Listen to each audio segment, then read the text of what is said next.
11절부터의 조하모 아니다 17절부터인가요? 17절부터 20절까지 오늘 이제 마지막까지 볼 건데요. 로마서 2장 17절에서 20절을 한 목소리로 함독하도록 하겠습니다.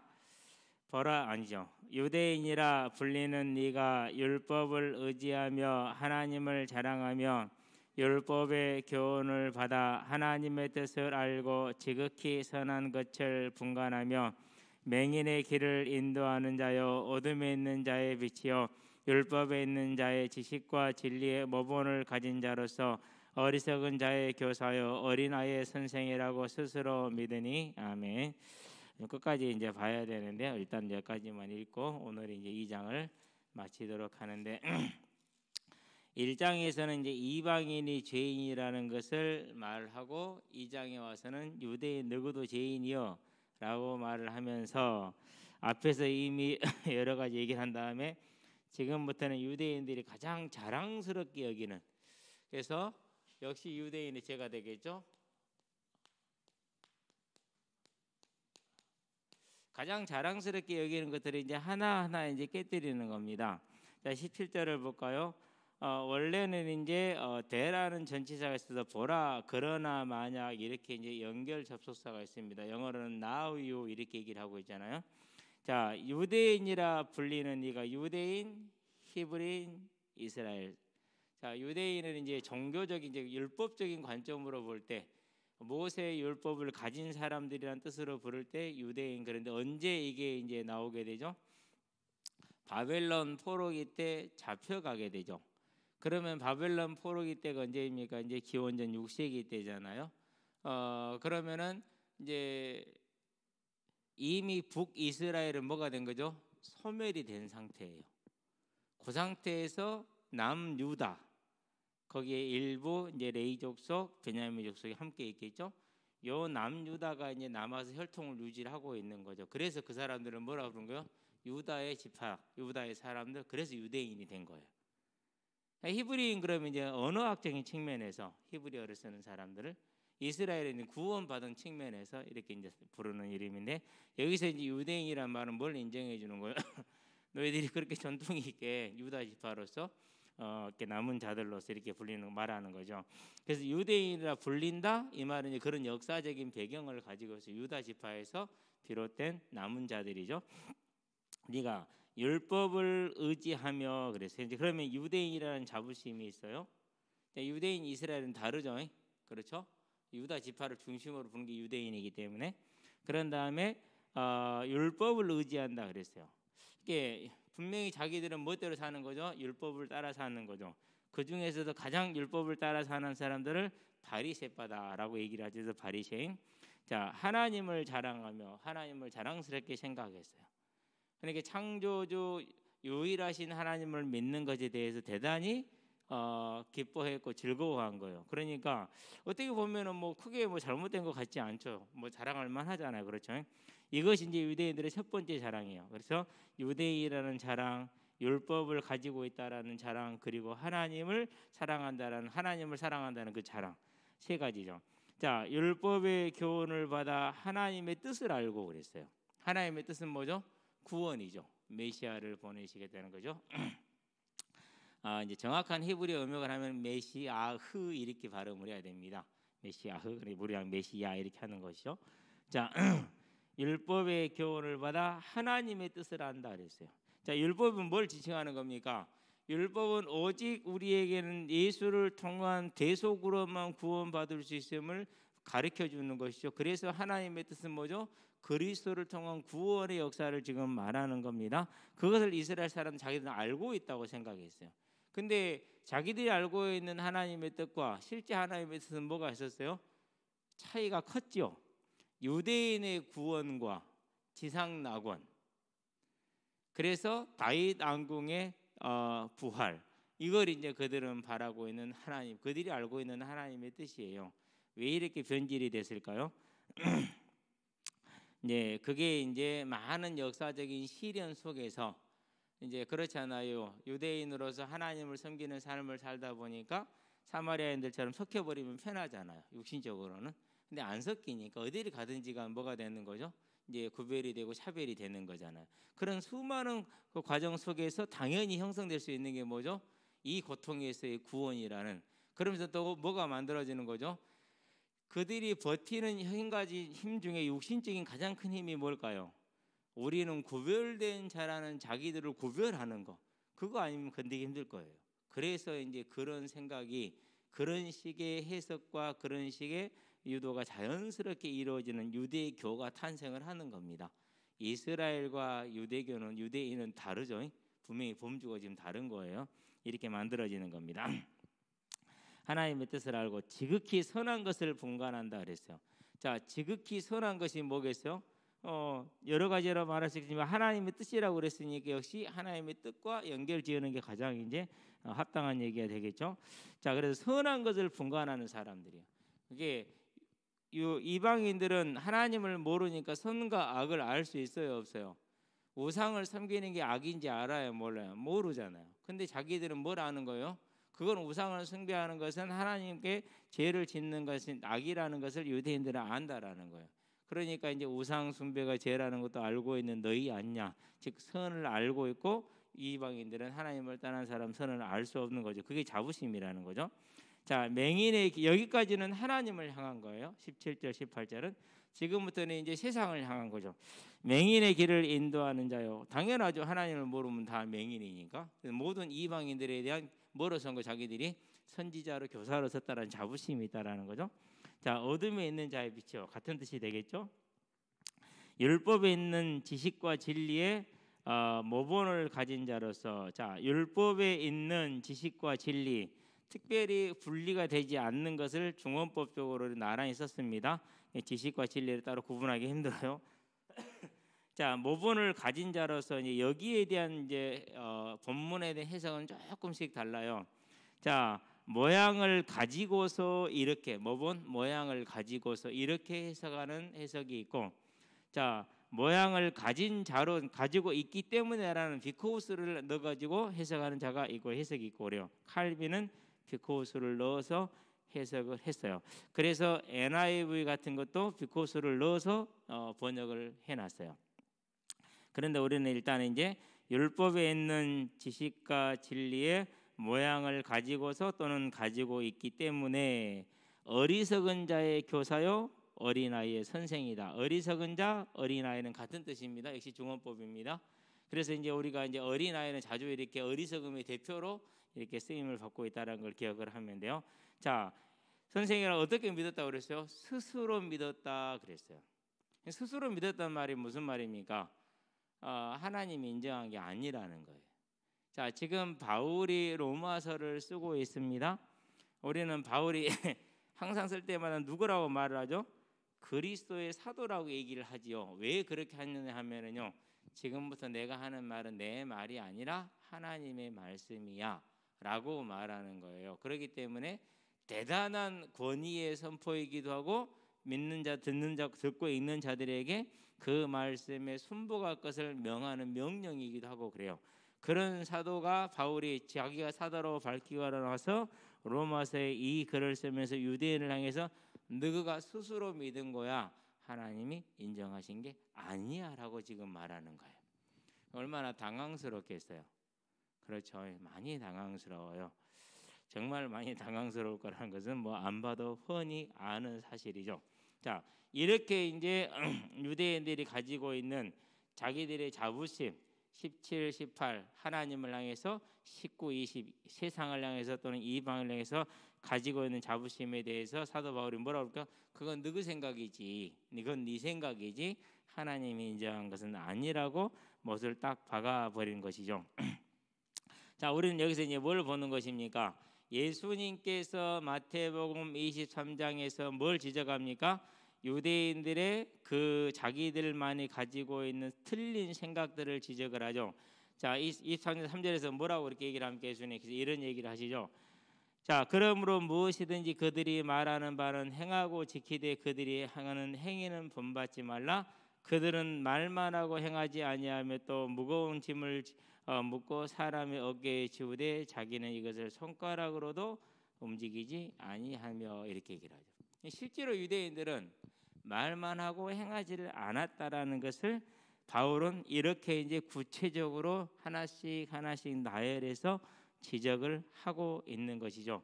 자, 그런데 신명기 출애굽기 보니까 19장에 세계가 나에게 속하였은즉 너희가 내 율법을 지키면은 너희는 나의 소유가 되고 나의 제사장 나라가 되고 거룩한 백성이 되리라, 이렇게 얘기를 했단 말이에요. 그러니까 유대인이 율법을 가지고 있는 것은 어마어마한 복이죠. 왜요?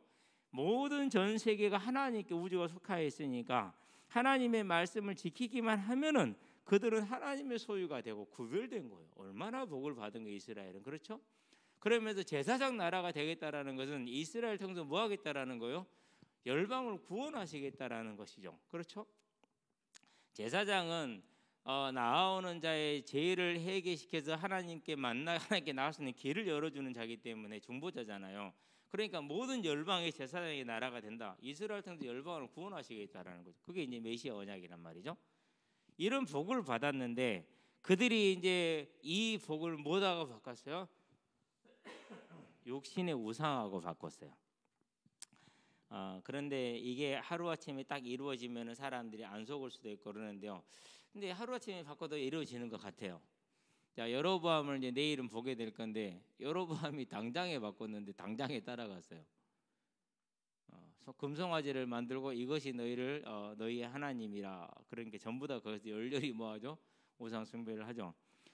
북이스라엘 10개 지파가 망할 때까지 거기서 돌았어요? 못 돌았어요? 못 돌았어요.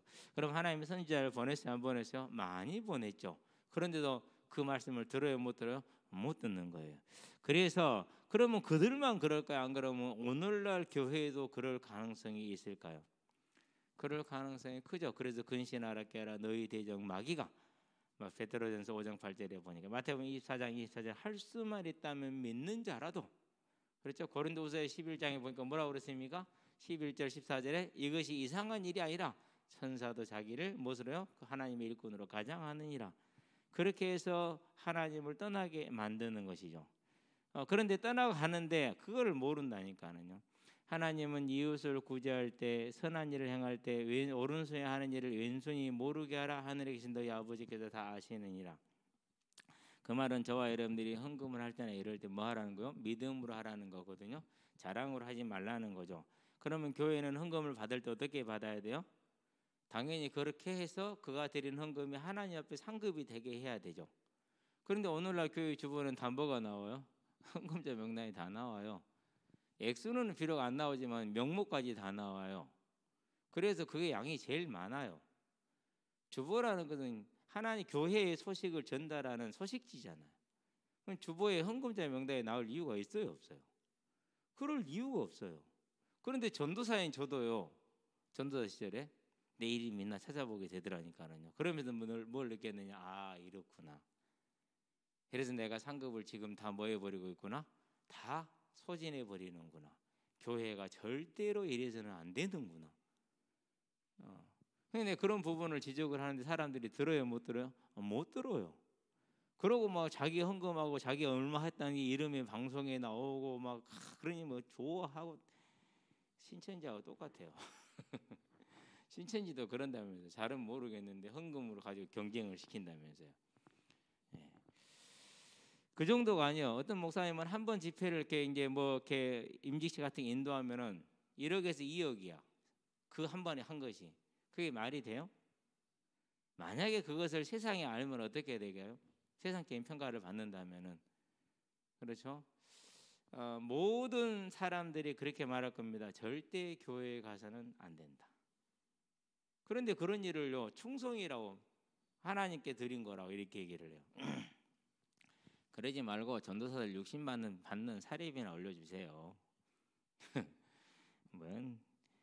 그 정도로 하나님을 떠나버렸는데도 알아야 몰라요? 모르는 거예요. 그게 우리 얘기예요. 남 얘기 아니에요. 우리 얘기. 우리 집안 얘기니까 우리 집안에서는 하는 거죠. 밖에서는 못하죠. 안타까운 것은 그걸 복음이라고, 그걸 이해 못하는 것을 복음을 몰라서 그런다고 그렇게 얘기를 해요. 하나님이 복음을 모르시는 분이에요. 그 논리를 따르자면은 그게 이스라엘이 믿는 스스로 믿는 거예요. 자, 그러면 21절부터 봅시다. 뭐라고 말하느냐. 자, 그러면 다른 사람을 가르치는 네가 스스로 믿고 있다면은, 그렇다면은 네 자신은 가르치지 아니하느냐, 이렇게 지금 이제 반문을 시작하는 거예요. 그러니까 본인이 가르친 내용이 하나도 자기에게는 적용이 됐다 안 됐다? 안 됐다라는 것이죠. 도둑질하지 말라 선포하는 네가 도둑질을 하느냐, 이렇게 얘기를 해요. 간음하지 말라는 네가 간음하느냐, 우상을 가진 여기는 네가 신전 물건을 도둑질하느냐 그랬어요. 하나님의 말씀을 따라서 자, 도둑질하지 말라는 당연한 것이요 이웃의 것을 탐내지 말라 했으니까 십계명에서. 그런데 그들은 이웃의 물건을 뭐 한 거예요? 탐내고 도둑질을 한 거예요. 실제로 이것은 뭐 다른 의미를 가지고 상징적인 말을 한 게 아니라 실제로 하는 걸 말하는 거죠. 간음도 마찬가지, 실제로 간음을 말하는 거예요. 근데 그것도 복음이라고 그러네. 사랑하니까.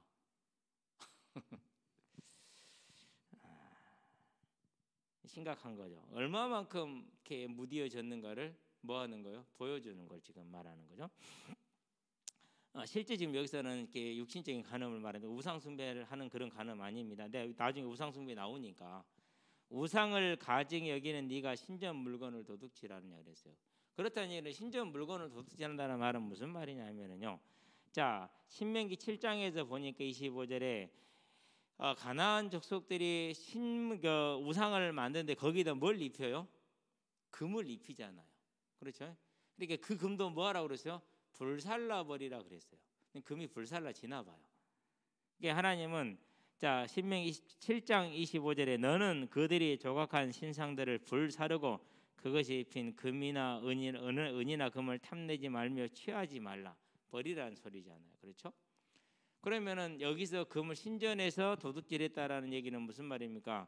그 신전에 들어가서 신전에 그 우상에 입혀진 금을 뭐 해온 거예요? 긁어낸 거예요. 그래가지고 도둑질한 거예요. 그러면 그 신전에 들어갔다는 얘기는 무슨 말이에요? 탐심에 따라서 마치 숭배자인 양 뭐 한 거죠? 자기를 가장을 하고 들어간 거죠. 우상 숭배하지 말라고 가르치는 네가 우상 숭배하는 그런 행위를 뭐 한 거죠? 겉으로 한 거예요. 예. 그러면서 탐심은 뭐라고 그랬어요? 우상 숭배라고 그랬죠. 같은 거죠, 그러니까 자기가 가르치는 걸 지키는 게 있어요, 없어요? 없는 거예요. 23절입니다. 율법을 자랑하는 네가 율법을 범함으로 하나님을 욕되게 하느냐 그랬어요. 21절 22절이죠. 그걸 지금 지적을 합니다. 24절을 보니까 기록된 바와 같이 하나님의 이름이 너희 때문에 이방 중에서 모독을 받는도다 그랬어요. 이사야서 52장 5절을 말해요. 기록이 어떻게 되느냐? 그러므로 이제 여호와께서 말씀하시되 내 백성이 까닭 없이 잡혀갔으니 내가 여기서 어떻게 하랴 그랬어요. 까닭 없이 잡혀갔다는 이유는 무슨 말이냐면요, 잡혀갈 이유가 없다라는 말이에요. 그런 말이 아니라 잡혀갈 이유가 없다는 그런 말이 아니라 잡혀갈 수 없는데 잡혀간 거예요. 그 말은 무슨 말입니까? 그들이 범죄함으로 말미암아서 그런 결과가 초래한 걸 지금 말하는 겁니다. 절대 이제 우리가 육신적인 눈으로 볼 때는 이 나라가 약해야 이 나라를 약탈할 수 있잖아요. 그렇죠? 그런데 그런 이유로 잡혀간 게 아니라는 걸 지금 말하는 거예요. 내가 여기서 어떻게 하랴? 여호와께서 말씀하시되 그들을 관한하는 사람들이 떠들며 내 이름을 항상 종일토록 더럽히도다 그랬어요. 그러니까 이스라엘 백성이 우상 숭배로 이방인에게 내어주는 징계를 당했고 이방인들이 그 이스라엘 사람들을 통해서 뭐 하는 거죠? 누가 섬기는 신이 여호와라며 그것도 신이요? 이런 식으로 이제 조롱을 받게 된 거예요. 그것을 기록된 바와 같이 하나님의 이름이 너희 때문에 이방인 중에서 모독을 받는다 이렇게 얘기를 했어요. 자, 그러면 지금 상황에서는 유대인들의 그 거짓된 모습을 사람들이 보고 다 알지요. 그렇잖아요. 그러니까 뭐라 그럽니까? 저것들은 주둥아리만 나불거려. 제일 교회가 많이 듣는 말은 뭐죠? 주댕이만 나불거려. 죽어도 주댕이는 뜰 거야. 물에 빠져 죽어도 주댕이만 떠도 나불나불하고 있을 거란 말이거든요. 그러니까 우리가 이제 그런 말을 실제로 듣게 됐다라는 거예요. 듣게 됐다라는 거. 그래서 믿음의 길을 가게 되면은 어려움은 있지만은 반드시 세상은 그를 칭찬할 수밖에 없어요. 초대교회가 그랬죠. 그런데 믿음의 길을 가지 않으면은 쉽지만은 뭐 하게 돼 있어요? 반드시 세상은 조롱하게 돼 있어요. 세상이란 건 다른 게 아니에요. 내 주변에 나를 지켜보는, 하나님을 믿을까 말까 고민하고 갈등하는 모든 사람을 뜻하는 거예요. 자, 그래서 기록된 바와 같이 이사야서 52장 5절을 가지고 얘기를 하는 것이죠. 저와 여러분들도 그러한 자리에 서지 않게 되기를 바랍니다. 그래서 우리 청년들도 축구할 때 너무 이렇게 승부에 연연하지 말라고 좀 주의를 줘야 돼요. 왜 그러냐면은 많은 아이들이 형들이 무서워서 같이 못하게 해서라고 그래요. 그 인식은 그대로 뭐에 대한 인식이 되는 거예요? 그대로 하나님에 대한 인식이 되는 거예요. 그렇죠? 우리가 뭐 공차려고 나오고 선수입니까? 아니잖아요. 그렇죠? 뭐하러 온 거예요? 전도하러 나간 거죠. 자, 25절 갈게요. 네가 율법을 행하면 할례가 유익하나 만일 율법을 범하면 네 할례는 무할례가 되느니라. 전환을 이뤘어요. 이제. 자, 이제는 이제 유대인들이 최고의 자부심 중에 하나 뭐죠? 할례예요. 그 할례에 대한 이제 하나님의 이제 해처리가 되어졌고 이제 바울을 통해서 그 할례에 가지고 있는 자부심을 깨뜨리는 겁니다. 이거 깨지면은 다 깨지는 것이거든요. 유대인들한테는 어떻게 보면 그런 정도로 중요한 것이죠. 자, 네가 율법을 행하면 할례가 유익하나 만일 율법을 보면 네 할례는 무할례가 되느니라. 그들은 할례를 행함으로 인해서 자기들은 구원을 얻은 분명한 표징이라고 그렇게 믿고 있어요. 그러는데 그게 뭐에 달려 있다라는 거요? 율법을 행하느냐 안 행하느냐, 곧 예수를 믿느냐 안 믿느냐에 달려 있다라는 거죠. 율법은 누구를 믿으라고 그러니까? 율법은 예수 믿어. 그러면 안 돼. 안 그러면 안 돼라고 말하는 거잖아요. 그래 율법을 행한다는 얘기는 그 율법의 지침대로 뭘 믿는 거죠? 예수를 믿는 거예요. 근데 예수를 믿으면은 할례가 유익하다. 그러나 믿지 않으면 유익하지 않다. 그 말은 무슨 말입니까? 할례 자체가 구원의 증표가 될 수 있다 없다? 없다라는 것이죠. 그러니까 너가 할례를 했지만은 그것이 너희들에게 어떤 구원을 줄 수 있는 효력이나 이런 것은 아무것도 없어라고 말해주는 겁니다. 당황스러워요? 안 당황스러워요? 당황스럽죠. 어제 이제 미용을 하는데 이제 그분이 그런 얘기를 해요. 신천지 어떤 사람이 갑자기 신천지 이제 신도가 된 거예요. 그래가지고 항상 이렇게 막 기가 얇아서 막 이랬다 저랬다 했던 사람인데 갑자기 신천지를 가서 교육을 받고 오더니는 말을 그렇게 잘하더래요. 논리 있게, 논리 정연하게.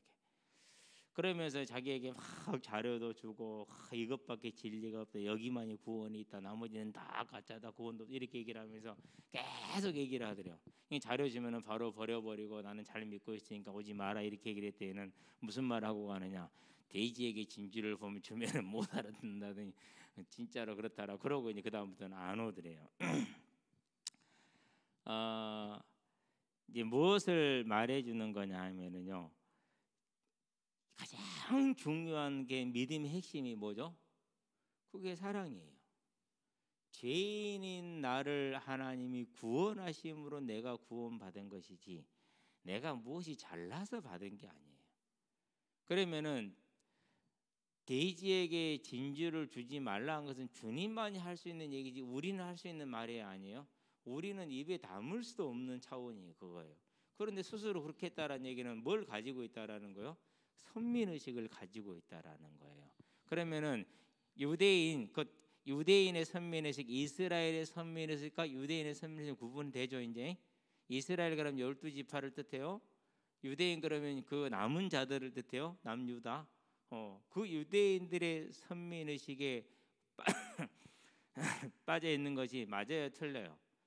유대인들이 자기들은 죄를 안 지었었어요. 유다 지파가 똑같이 지었어요.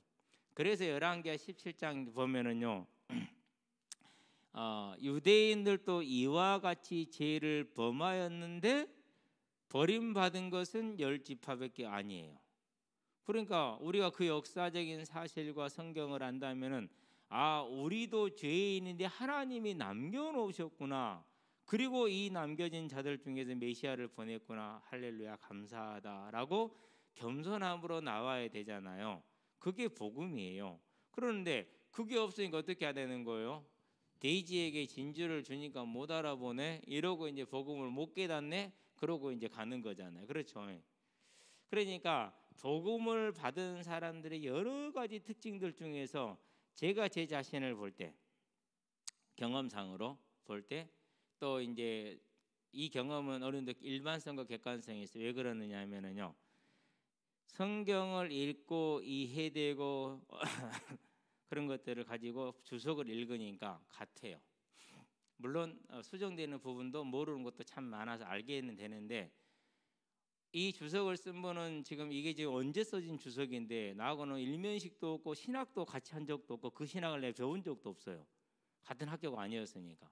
그런데도 생각이 같아요. 그리고 여러 가지 견해 중에서 이 견해가 가장 타당하다. 그런데 나도 그 견해가 제일 타당해. 이게 너무너무 신기하다니까요, 이것이요. 성령은 그래요. 교회를 왔어요. 누가 헌금 나한테 단 한 번도 가르친 적도 없고 말한 적도 없어요. 내 한결교회에서 신앙생활을 시작했는데 한 번도 헌금에 대해 들어본 적이 없어요. 그러는데 말하지 않아도 다 알겠더라고요. 그리고 그것이 부담이 아니고 기쁨이고 즐거움이었어요. 그게 구원받은 자의 특징이란 말이죠. 왜요? 하늘의 상급을 아니까, 하나님을 내가 알게 됐으니까. 상급뿐만이 실은 상급 때문에 실은 솔직히 얘기하자면 상급은 별로 관심이 없어요.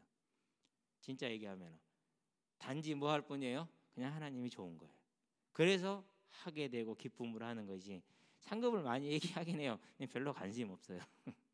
솔직히 말하면 거의 관심이 안 가요. 그냥 하나님이 좋은 거거든요. 그런 걸로 봤었을 때 어제 저녁에 말했던 것처럼 내가 했으니까 수당을 더 달라. 도저히 이해가 안 돼. 이해를 해보려고 아무리 생각을 해봐도 아마 내가 잘못 들었을 수도 있고, 안 그러면 잘못 전달될 수도 있고, 본 뜻이 왜곡됐을 수도 있다라고 모든 가능성을 다 생각을 해요. 그래도 이것은 아니다라는 생각이 들어요. 이것은 아닐 것이라는. 왜 그러냐면은요, 구원받고 나서 어떠한 것을 요구를 하든지 하나님 요구할 때 단 한 번도 거기에 부담을 느낀 적이 없어요. 힘들고 어려워도 기쁘고 즐거웠지. 지금도 마찬가지고, 지금도. 그래서 유대인들이 이 가지고 있는 할례에 대한 자부심은 그들이 정말 하나님을 믿는다고 착각을 하는 깊은 착각의 하나라는 것이죠. 오늘날도 그런 착각이 많아요. 내가 신천지에 있으니까, 나는 여호와의 증인이니까, 나는 안식교에 있으니까 나만 구원받았고 아무도 구원 못 받았어 라는 믿음을 가진, 우리는 복음을 알고 전도를 하는데 저것들은 몰라 라는 확신을 가진, 그게 유대인의 할례에 대한 인식하고 같은 차원의 것이에요. 얼마나 사단이 교회 안에 들어와서 사람들을 노략질하는지를 보여주는 것이죠.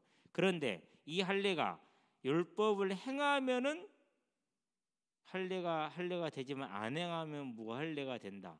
유대인들한테는 예수를 믿으면은 할례가 유익하고 안 믿으면 할례가 무할례 된다. 할례는 아무 소용이 없다라고 말하는 거예요. 네가 믿고 있는 건 전부 다 틀린 거야. 즉 소용이 없어라고 말하는 게 얼마나 충격이 되겠어요. 어마어마한 충격을 주는 것이죠. 그러면서 26절에 뭐라고 그럽니까? 그런즉 무할례자가 율법의 규례를 지키면 이방인이 예수를 믿으면 그 무할례를 할례와 같이 여길 것이냐, 그가 구원받을 것 아니냐. 그러면 이제 유대인들한테는 모든 자부심이 다 사라져 버린 거죠. 그렇죠? 예. 27절. 또한 본래 무할례자가 율법을 온전히 지키면 율법 전문가 할례를 가질 법을 범하는 너를 정죄하지 아니하겠느냐. 자, 너를 정죄한다라는 것은 무슨 말입니까? 심판 때의 증인이 되는 것이죠. 그렇죠? 심판 때. 우리가 주와 함께 뭐라 하죠? 심판 때 같이 설 거거든요. 다스릴 거거든요. 그걸 지금 말하는 것이죠.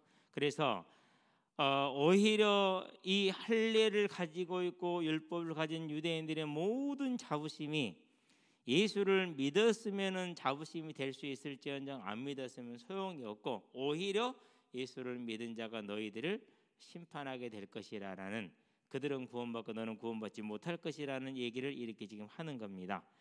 그래서 저와 여러분들이 여기서 뭘 보는 겁니까? 자, 이 말을 듣는 유대인들이 거기에서 돌아선다라는 건 뭐가 필요해요? 사람으로서 가능하겠어요? 그래서 하나님의 은혜예요. 우리가 하나님의 은혜를 입었다는 건 작은 게 아니에요. 그렇죠? 자, 28절입니다. 무릇 표면적 유대인이 아니요, 즉 육신적인 할례를 행한 걸 말하죠. 표면적 유대인이 아니요, 표면적 유대인의 할례가 아니니라. 이렇게 되니까 이제 뭐가 되는 거죠? 자기들이 가지고 있는 모든 것이 다 역사를 통해서 지켜왔던 모든 게 다 무너져 버린 거예요. 그렇잖아요. 586년에 기원전 580년에 바벨론의 포로로 끌려서 70년을 있었어요.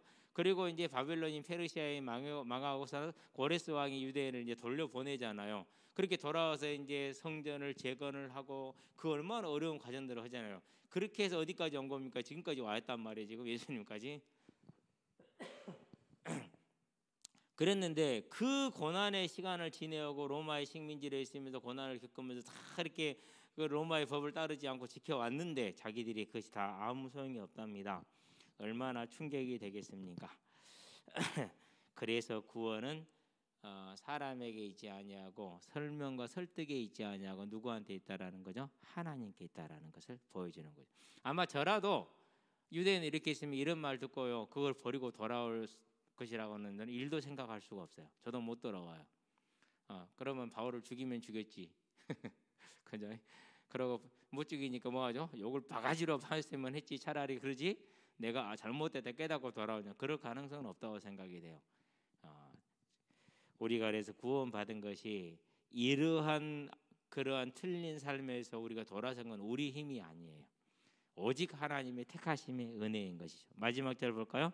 오직 이면적 유대인이 유대인이며 할례는 마음에 할지니. 자, 구약에서도 할례는 마음에 하라고 그랬어요. 그렇죠? 신명기 10장 16절에 30장 6절에 분명히 그렇게 얘기를 하고 있어요.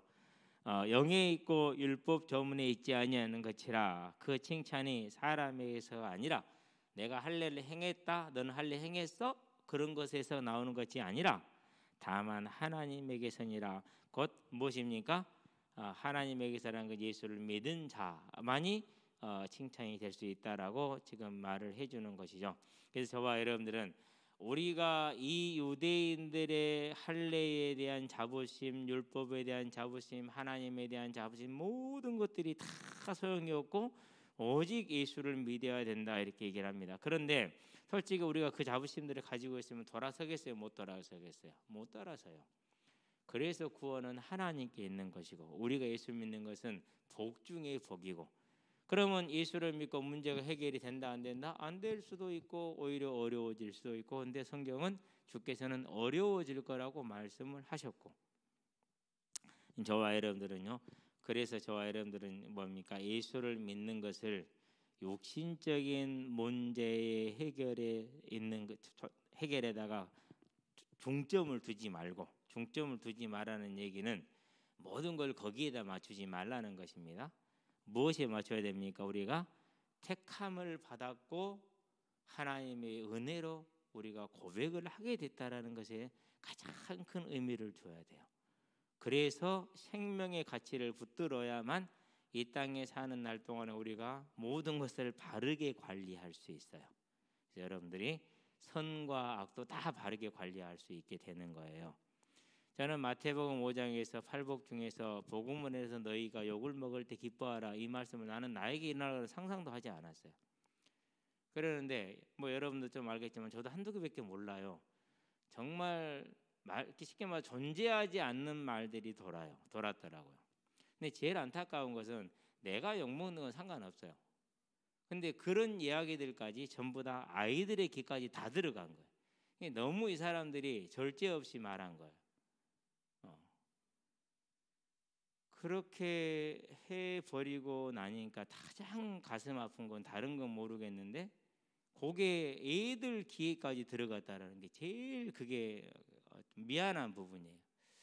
물론 내가 그렇게 한 것은 아니지만은 나로 말미암아서 나로 말미암아서 나왔다, 뭐 그것도 맞지는 않았던 건 나왔잖아요.